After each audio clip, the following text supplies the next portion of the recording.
A paz do Senhor. Começando hoje o lockdown, né? Vamos ficar 10 dias nessa situação para que a onda ou baixe ou estabilize, né?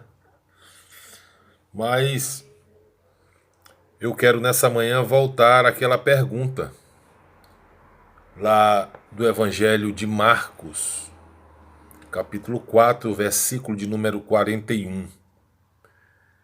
O qual os discípulos dentro do barco ficaram surpreendidos com Jesus. E eles fazem aquela pergunta: quem é este que até o vento e o mar lhe obedecem? Tá? Eles não tinham uma visão ampla e espiritual de quem era Jesus. Eles ainda estavam limitados, achando que Jesus era apenas mais um que estava vindo para pelejar contra o sistema romano, contra o sistema político e contra o sistema religioso da época. Mas nós vimos no decorrer das nossas aulas aqui que Jesus é o Filho de Deus, tá? Por que nós afirmamos isto? Porque o Evangelho de João, capítulo de número 1, versículo de número 1 e versículo de número 14, nos revela que ele é o Filho de Deus.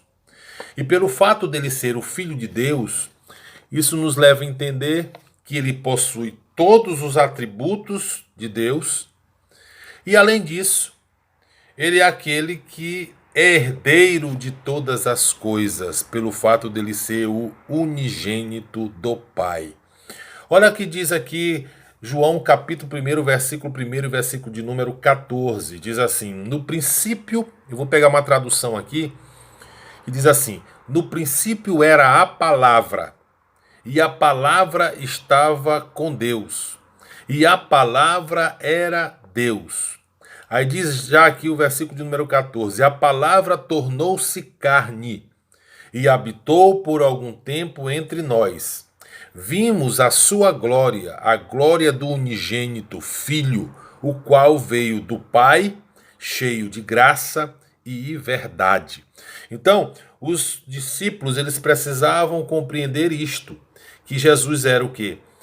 Eterno, divino e que era o unigênito do Pai, o Filho, herdeiro de todas as coisas. Mas o que eu quero nessa manhã focar é alguns pontos que nós precisamos entender da obra de Cristo, do objetivo, melhor dizendo, do objetivo e finalidade de Jesus Cristo, do verbo se fazer carne na pessoa de Cristo Jesus. Tá? Então, Jesus veio ao mundo para um propósito especial, um propósito específico. Isso que nós precisamos entender. E que propósito específico é esse? Eu não digo nem esse propósito, eu falo os propósitos, porque nós vamos aqui falar de 6 pontos. 6 pontos que nos leva a entender o propósito especial do verbo se fazer carne. O primeiro ponto que nós vamos analisar é em Mateus, melhor, Colossenses capítulo 1, versículo de número 13 e Lucas 19, 10. Tá? Então, qual foi o primeiro ponto específico do verbo se fazer carne? Olha só o que diz Colossenses capítulo 1, versículo 13. Eu vou ler aqui na minha Bíblia. Diz assim, ó: ele nos libertou do império das trevas e nos transportou para o reino do Filho do seu amor. Lucas 19:10 também vai nos afirmar: porque o Filho do Homem veio para buscar e salvar o que havia se perdido. Para que a gente possa entender esses 2 versículos, a gente tem que voltar lá em Gênesis, capítulo de número 3, quando a serpente ela tenta o homem e tenta a mulher. Pelo fato deles terem atendido uma ordem da serpente em comer do fruto, a consequência foi que eles caíram sobre o domínio da serpente. Melhor, sob o domínio da serpente. A serpente, pelo fato deles terem atendido esta ordem, eles caíram sobre o domínio dela. E a partir desse momento, eles deram legalidade à serpente. Aí vem Jesus Cristo para desfazer as obras do diabo. Como diz aqui o autor de Colossenses, o apóstolo Paulo, diz assim: ele nos libertou do império das trevas e nos transportou para o reino do Filho do seu amor. De que forma? Como foi isto? Diz João, ou Lucas 19:10, como eu li agora há pouco. Porque o Filho do Homem veio para buscar e salvar os que havia se perdido. Então, o primeiro ponto que nós vamos analisar aqui do propósito específico, do propósito especial que Jesus Cristo veio ao mundo, foi para nos libertar do império das trevas, ou seja, resgatar a humanidade do poder de Satanás, tá? O segundo ponto que nós vamos analisar aqui é que Jesus Cristo ele veio para dar a sua vida como um resgate para nos comprar de volta, tá? Essa legalidade que o homem lá no Éden ele deu a Satanás, Jesus Cristo veio para desfazer esta legalidade. De que maneira? Da maneira de que? Para nos resgatar, para nos comprar. E como foi que Jesus operou isto? Diz Mateus 20, versículo de número 28. Diz assim nas Escrituras: o Filho do Homem não veio para ser servido, e sim para servir e dar a sua vida como um resgate para muitos. Isso é que eu acho interessante. A Bíblia não diz que é para todos, mas para muitos. E que muitos são esses? Sou eu, é você que faz parte da igreja de Jesus Cristo. Quando com a nossa boca confessamos e quando no nosso coração cremos que Jesus Cristo é o nosso Salvador, tá? Então, o segundo ponto, o segundo propósito específico de Cristo, da sua vinda, é para resgatar, é para nos comprar de volta pelo poder do sangue de Jesus Cristo, tá? O terceiro ponto que eu quero ver com vocês aqui é que Jesus Cristo, em João, capítulo 1, João, 1 de João, capítulo 3, versículo de número 8, vai nos revelar algo interessante. Que Jesus, o propósito específico de Jesus é destruir as obras de Satanás em nossas vidas, tá? O terceiro ponto é que Jesus veio para destruir as obras de Satanás em nossas vidas, tá? Olha só o que diz aqui nas Escrituras. Quem faz o que é pecaminoso é do diabo, porque o diabo peca desde o princípio. A razão pela qual o Filho de Deus apareceu foi para destruir as obras do diabo, tá? Que obras são essas? As obras, eu posso entender que são as obras que a carne sempre está pendendo, as concupiscências da carne. Ou seja, o desejo desenfreado da carne. Quais são esses desejos desenfreados da carne? Vamos lá, na Epístola de Paulo, aos Gálatas, capítulo de número 5, versículo de número 19, diz assim o versículo de número 20, versículo de número 21. Diz assim: ora, as obras da carne são conhecidas e são prostituição, impureza, lascívia, idolatria, feitiçarias, inimizades, porfias. Quem é melhor do que o outro, né? Quem ensina melhor, quem prega melhor. Isso existe muito por aí, né?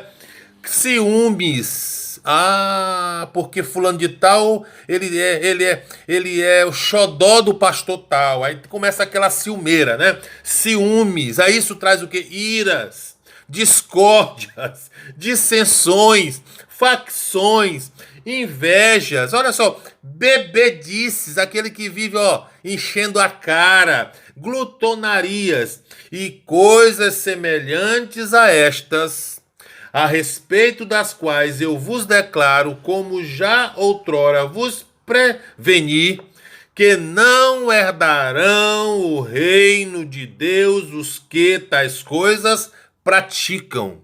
Então, o terceiro ponto que nós vamos analisar bem aqui é que Jesus Cristo veio para destruir as obras de Satanás em nossas vidas. João, 1 de João, capítulo 3, versículo de número 8. Quem faz o que é pecaminoso, foi o que eu li lá em Gálatas, capítulo 5, versículo 19, 20 e 21, é do diabo, porque o diabo peca desde o princípio.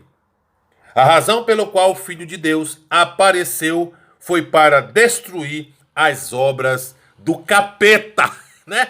Me lembrei agora do apóstolo João Batista, que tinha num programa há muito tempo atrás, que eu assisti, ele dava cada murro em cima da mesa, apóstolo João Batista, né? Para o quê? Para desfazer as obras do diabo. Louvado seja o nome do Senhor, tá? Qual é o quarto ponto? O quarto ponto é que Jesus Cristo, ele veio para nos dar vida eterna, hein? Viver eternamente com Cristo, viver eternamente com o Pai, novos céus e nova terra, não é isso? É, meu amigo, Cristo nos proporciona isto. Olha só o que diz aqui alguns versículos que nos fala na primeira epístola de João, capítulo 5, versículo 11 e versículo de número 12. Diz assim, ó: e este é o testemunho. Deus nos deu a vida eterna, e esta vida encontra-se no seu Filho. Aonde é que o homem pode achar a vida eterna? Em seu Filho. E quem é o Filho de Deus? Jesus Cristo. Quem tem o Filho tem a vida. Quem não tem o Filho de Deus não tem a vida. Olha só o que diz João capítulo 3, versículo de número 16. É o clássico, né, para toda a mensagem evangelística. Capítulo de número 3, versículo de número 16 e versículo de número 17, diz assim as Escrituras Sagradas: porque Deus amou o mundo de tal maneira que deu seu Filho unigênito, para que todo o que nele crê não pereça, mas tenha a vida eterna. Porquanto Deus enviou o seu Filho ao mundo, não para que julgasse o mundo, mas para que o mundo fosse salvo por ele. Então, o quarto ponto que nós estamos analisando aqui, deste propósito específico da vinda de Jesus Cristo, é que é para nos dar vida eterna. Louvado seja o nome do Senhor. Amém? Qual é o quinto ponto? O quinto ponto é que Jesus Cristo, ele veio para nos dar um novo nascimento. Jesus Cristo veio para nos proporcionar em participar e fazer parte da família de Deus. Olha que maravilhoso, participar da família de Deus. Olha só o que diz aqui, João capítulo 1, versículo de número 12. Diz assim: contudo, a todos a todos que o receberam, a estes que creram em seu nome, ele lhes deu o direito de se tornarem filhos de Deus. Se nós somos filhos de Deus e ele é o Pai, nós temos muitos irmãos. E isso nos leva a entender que o Pai, pelo fato de ter muitos filhos e nós temos muitos irmãos, nós fazemos parte da família de Deus, da família do céu. Filhos que não são nascidos de descendência natural, tá? Nem de uma decisão humana de João, ou ainda da vontade de um marido, mas nascidos de Deus. Nós somos regenerados, nós nascemos de novo em Deus, que Deus proporcionou isso na pessoa de Jesus Cristo, tá? Vamos ver também 1 de João, capítulo de número 3, para que a gente possa entender mais esse quarto ponto que nos leva a entender desse novo nascimento e que passamos a fazer parte da família de Deus. 1 de João, capítulo de número 3, versículo de número 1 e versículo de número 2 diz assim: Vede que grande amor nos tem concedido o Pai. Amor, né? A ponto de sermos chamados filhos de Deus. E de fato somos filhos de Deus. Ponto. Por essa razão, o mundo não nos conhece, porquanto não o conheceu a ele mesmo. Olha só o que diz o versículo de número 2. Amados, agora somos filhos de Deus. E ainda não se manifestou o que haveremos de ser. Ponto. Sabemos que, quando ele se manifestar, seremos semelhantes a ele, porque haveremos de vê-lo como ele é. Então, o quarto ponto que nós vamos ver nesse propósito específico da vinda de Cristo, da encarnação da palavra, da encarnação do Logos, da encarnação do Verbo, é que Jesus Cristo proporcionou para nós um novo nascimento e nos deu a oportunidade de sermos a família de Deus. Que coisa interessante, né? Como Jesus Cristo é maravilhoso. Ainda tem gente que não quer esse Jesus, né? Agora vamos para o sexto e último ponto que nós estamos analisando bem aqui. Qual é o outro propósito específico da encarnação do Verbo? Olha só, Jesus Cristo, o Verbo se fez carne na pessoa de Jesus Cristo porque ele tinha um propósito. Qual o propósito o sexto propósito? É de restaurar a nossa comunhão com o Pai. Olha só o que diz a primeira carta de João, capítulo 1, versículo de número 3, diz assim, ó: Proclamamo-lhes o que vimos e o que ouvimos, a fim de que vocês também possam ter comunhão conosco. E a nossa comunhão é com o Pai e com o Filho. Jesus, ele não veio apenas nos salvar. Jesus não veio apenas nos perdoar, mas ele veio para que tenhamos comunhão com o Pai e com ele. E quando nós temos comunhão com o Pai e com ele, nós estamos próximo dele. E se nós estamos próximo dele, aquilo que nós desejamos, aquilo que nós almejamos, aquilo que nós sofremos, as nossas angústias, as nossas decepções, as nossas alegrias, os nossos momentos de escassez, os nossos momentos de fartura, tudo Ele tem conhecimento. Porque nós temos comunhão com Ele. Que Deus nos abençoe. Que Deus nos guarde desta epidemia que eu creio que Jesus já está soprando. E mais tarde, irei para um outro ponto. Qual ponto? Que Jesus veio para mostrar a natureza de Deus. Que Deus nos abençoe e nos guarde em nome de Jesus.